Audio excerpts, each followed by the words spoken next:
In this video, we're going to go over my backpacking gear in detail, gear that I've spent 6 years and 3,000 miles dialing in. This backpack has a fully enclosed 2-person tent, a 25% wider air pad, a frame pack with a 1/2 inch of padding, a sleep system that goes below 30 degrees, a gas stove, full rain gear, and extra clothes, and it all just weighs 7 pounds without food and water. If that seems impossible to you, then just keep watching. We'll also go over gear that I sometimes bring, and lastly, ultralight gear can sometimes be expensive. So at the end of the video, I'll go over some ultralight big 4 items that are still great but less expensive and will still get you to an amazing 8.5 pound base weight.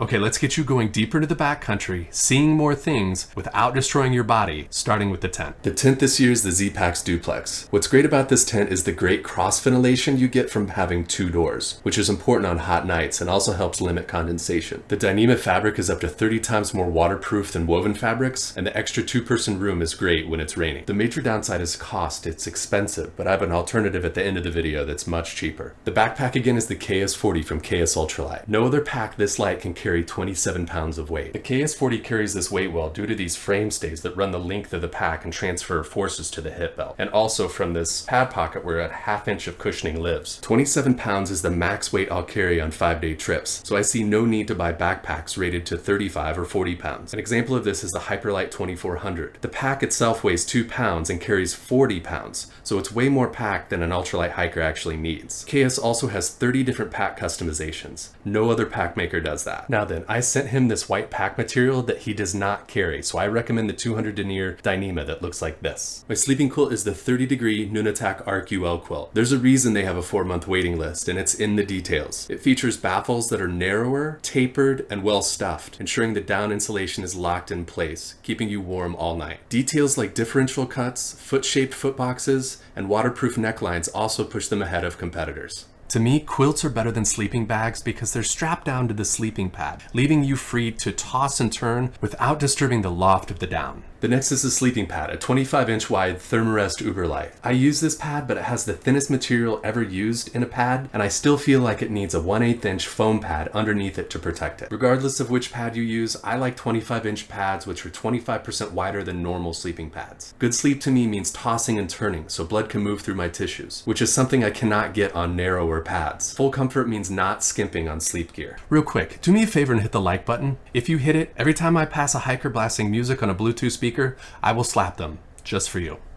Okay, that was the big 4, so let's now go through the rest of my packed gear. The next piece of gear I think will never be replaced. It's the Gossamer Gear 1/8 inch foam pad. It protects my air pad, prevents my air pad from slipping around on the tent floor, adds sleeping warmth, and is a backup pad if my air pad pops. During the day, I grab it out of my KS40 and use it as a sit pad, a pad to nap on, and if things get real cold, I can wrap it around my torso or legs to keep warm. No other piece of gear does so many things. Yes, it is true. The stakes I use are the Rudolocura Sorex stakes and the Easton Nanos. Stakes are variable though, and I change them up depending on where I am going. Also for the duplex tents, 2 extra tie-outs, I always use a rock or log to tie them off. For my pillow, I use the Big Sky pillow. It's only 1.5 ounces but has great surface area, height, and durability. Use your buff around it to make a pillowcase. It can also be turned into a camp lantern by strapping your headlamp to it and pointing the light into the pillow and turning it on. Next, let's go over my rain gear and my extra clothing. New this year is the Skylight Gear Sil Poly Rain Jacket. This is perfect for brief afternoon rainstorms in the Mountain West. It weighs 3 ounces, and even at that, it has room to layer underneath it and has great mechanical venting from large pit zips. For rain pants, I use the Montbell Versalites. They're warmer than wind pants, allowing me not to bring long underwear on a lot of trips. They have a warm leg closure, they offer rain protection that won't limit the miles that I want to do, and they can block mosquitoes as well. I use rain pants mainly to keep warm in cold temperatures. If it's super rainy, I'll do about 10 miles, call it a day, set camp, listen to podcasts about scary things. It's what I do. For walking and sleep insulation, I use the Discontinued Patagonia Lightweight Capilene Tights. If I was buying today, I would go with Rab Forged leggings, as they're almost as light and they have enough insulation to hike out on a 25-degree morning. For insulation while walking or sleeping, I use the Skylight Gear Alpha Direct hoodie. The hype surrounding the Alpha Direct material is mostly justified. Under a shell, it can be very warm, almost so warm you can leave your puffy at home for most trips. But it can also dump heat quickly when ventilated. On a cold morning, I put my hiking shirt right over this and start walking until it's warmer out. The one downside is that it will shed a little bit over time, and do not attempt any bushwhacking in this, as the material likes to catch on branches. For insulation when I'm sitting around and to help out my sleep system is the Bora Down Jacket. This jacket has 3.3 ounces of 850 fill insulation, and that's a good amount of down for 3-season use. Make that your target when getting jackets. Be sure to get jackets that have wide baffles and infrequent sew lines. Count here on the board, there's 1, 2, 3, 4, 5, 6 sew lines. This allows the baffle to get more thickness and loft away from your body. It also means less sew lines, and that's good because at each of those sew lines there's no insulation. They're literally cold spots. So shy away from all those jackets that have a bunch of sew lines. This jacket is discontinued, so look to Timmermade, Nunatak, Goosefit Gear, or if you need easy ordering, look to Montbell. New to me this year are Patagonia midweight liner gloves. They're perfect for keeping morning cold off my hands, and they also help in windy situations. My spare socks and my hiking socks are Injinji liner socks. I recommend using the thinnest sock you can get away with, as thin socks keep foot sweat low and thin socks dry more easily. Next is my Mosquito Headnet. I also use it as a stuff sack for all my spare clothes, and if I'm cowboy camping, I'll use it in the evening if mosquitoes aren't too bad. Next, let's go over my Ditty Bag items. That's all my little accessories, miniature kits, and just little teeny tiny things. All of this goes in my Z-Packs Cuban Ditty Bag, which weighs as much as a plastic bag but will last for years. My headlamp is the Nightcore New 25. I like it because it has enough battery and brightness to safely night hike for 4 hours if I need to. When you night hike, carry the headlamp in your hand and hold it low so it casts shadows over the rocks you're trying to avoid, and it also casts shadows over the cougars you're trying to avoid. No, not those cougars. These cougars. Westcott scissors are all I've ever needed, and they're super lightweight. If you're looking for something more like an actual knife, pick up the Ultralight Victorinox Little Vicky. It's only 0.83 ounces. I use Dr. Bronner's soap when you really need to clean your hands. Like really need to clean your hands. Soap cleans way better than hand sanitizer. A Bamboo Kids toothbrush here. There's no need to stick your fingers in your mouth while you're brushing your teeth. There's no more need to cut down toothbrushes. I always take matches and sometimes a Bic lighter. I've had lighters break on me, that's why I carry high quality matches. Leukotape is special because it breathes and sticks to skin almost too well. I use it in conjunction with these sterile pre-packed gauze rolls for any cuts I have. This is far more effective than the weak holding power of a Band-Aid. The drugs I carry are anti-diarrheal, antihistamines, and ibuprofen. In 6 years, I think I've used 4 ibuprofen. That's it. I usually keep it just to help others. My sew kit consists of some high-quality Gutermann Tex 40 thread and a needle with a large eye. Try to pre-thread the needle so you don't have to fumble around with it when your hands are cold. To push the needle through tough fabric, like a thimble, use your spoon. It will give you leverage on that needle. I carry Cuban tape to repair my shelter, but it sticks well to many things, and I always carry one larger patch for shelter repairs. To repair my air mattress, and if my bee-free bag ever gets a hole, I use Tenacious Tape Flex Tape. It needs to be trimmed to shape, so it's another good reason to have Westcott scissors. Lastly, I have a small compass and thermometer for general orientation if my GPS app should fail. I almost always carry paper maps, and I make sure to look them over before the trip. And honestly, looking over maps after dinner is something I love to do. Okay, let's go over my electronics now. The Excense battery weighs only 3.5 ounces but can give my phone almost 1 full charge, which is enough to keep my phone going for 4 days on airplane mode, and it can be fast charged in just under 2 hours. If you need more power, I also use the 10,000 milliamp Nightcore NB10000. This Anker 18 watt fast charger only weighs 1 ounce. I recommend to thru hikers to carry 2 of these instead of getting one 2-outlet charger. It will help you find an open outlet in crowded trail stops. It's lighter than 2-outlet chargers, and you have a backup should one fail. Now let's go through my food and water system.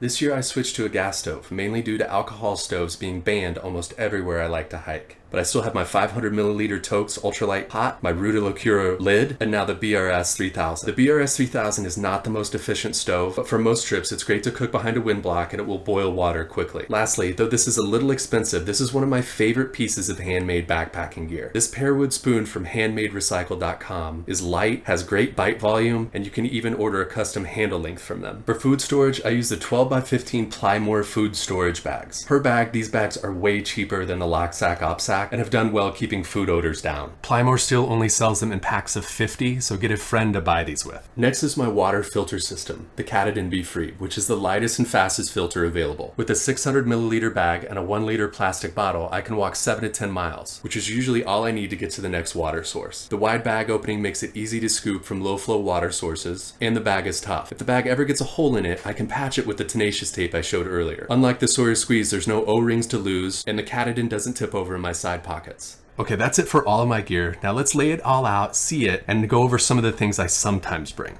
On colder trips where I can't have the Ultralight fail on me, I bring a Thermarest X-Lite. The pad has double the toughness and double the warmth. The X-Lites have gotten much quieter since their inception, so don't let that turn you away. In general, the X-Lite's main competitor, the Nemo Tensor, is more comfortable, but you cannot beat the warmth for weight of the X-Lite. Also, a down jacket isn't always the best. If it was in super rainy areas or in fringe seasons where I might hike in the coat, I would carry a synthetic jacket instead of down. There are great options from Enlighten Equipment and Nunatak. Speaking of down jackets, their hoods are not the best for sleeping in weather under 35 degrees because they leave too much of your face exposed. That's why I use a down balaclava on cold trips. They cinch down tight, leaving just your mouth and nostrils exposed. And balaclavas provide much better lateral face coverage if you have to hike in super cold and windy conditions. When I finally replace my Bora jacket, it will be with a hoodless Timbermade jacket, and the balaclava will come on every 3-season trip. For all-day cold rains, I would not go with the Skylight Gear Seal nylon jacket. I would bring the Montbell Peak Dry Shell, which has Gore-Tex shake dry material that will never wet out in extended rain. In hot and humid conditions, I always go with an umbrella. Also variable is bug spray. Sometimes I don't take it. I like to use mechanical means like pants and shirts to cover for bugs, but sometimes I do bring bug spray. Lip balm I only bring when it's cold out, and sunscreen stick always goes with me in very sunny locations. Sunscreen sticks are far better than lotions. You're a hiker, you're gonna have dirty hands. You don't need to get lotion on your dirty hiker hands. Instead, use sunscreen sticks and apply it directly where you need it. Next, when I can't get reliable phone service, I always bring a Garmin InReach Mini. It's great for letting people watch your progress, messaging trail angels for rides, and calling for rescue for yourself or others. I always cringe at the thought of needing to help somebody, but you can't get them help. That is a really bad feeling. Next, if I'm unsure if I need pants or shorts, I'll carry the Northwest Alpine Volo Pants. They're made for rock climbing, so they're tough, they breathe well at 50 CFM, and they're dense enough to stop mosquito bites. They're almost a hybrid piece for me, where they can act like long johns or pants. Okay, if you want to see more trip-dependent things, check out my ladder pack below. Lastly, I know that ultralight gear has a reputation for being expensive, and sometimes it can be. But ultralight is really about bringing fewer things, so it can also be cheaper. So let's go over some cheaper but still very good items. For a tent, the 6 Moon Designs Lunar Solo weighs only 7 more ounces than my tent, has a lot of internal volume, barn doors for great venting, has a great storm resistant shape, needs only 1 pole to set it up, and uses seriously strong materials that can last thousands of miles. For a backpack, I recommend the $160 Drop 40 backpack by Dan Durston. Dan is an ultralighter who does ultralight sensibly. His pack is a perfect entry-level backpack for those building ultralight skills. The best part about his backpack is it will hold its value well, so if you want to sell it down the road, you'll get a lot of money back. For a sleeping pad, I recommend the Climate Insulated Static V Light. It's 23 inches wide, is usefully warm, has my favorite 30 denier fabric for durability, and is still under 20 ounces. For sleeping quilts, nothing still beats the Hammock Gear Economy quilts. They have a great price point, vertical baffles, a roomy foot box, and the option to add overfill. One thing I like to bring up in these huge gear videos is that the gear that you have is good gear, so the more important thing is to go out and use that gear. Treat the trails well, donate to your favorite trail organization. My favorite trail organization is the PCT Association. It's linked on my website. And overall, just have fun. Okay, if you don't know me, I obviously like to do gear review videos. I'm a brand new doctor of physical therapy and I cover some physical therapy topics here. And I'm starting to do trail videos. So that's what you'll see here. So please like and subscribe. It's a huge favor to me. It lets YouTube know that you like this material. You can also follow me over on TikTok where I sometimes do just a little bit different things over there. And of course, I'm also on Instagram where I post behind the scenes stuff and like little hints about what I may be doing in the future. Okay, so that wasn't so bad. Go look at my ladder pack, my website, get a pen, paper, start thinking up some new gear ideas. All right, thanks for watching.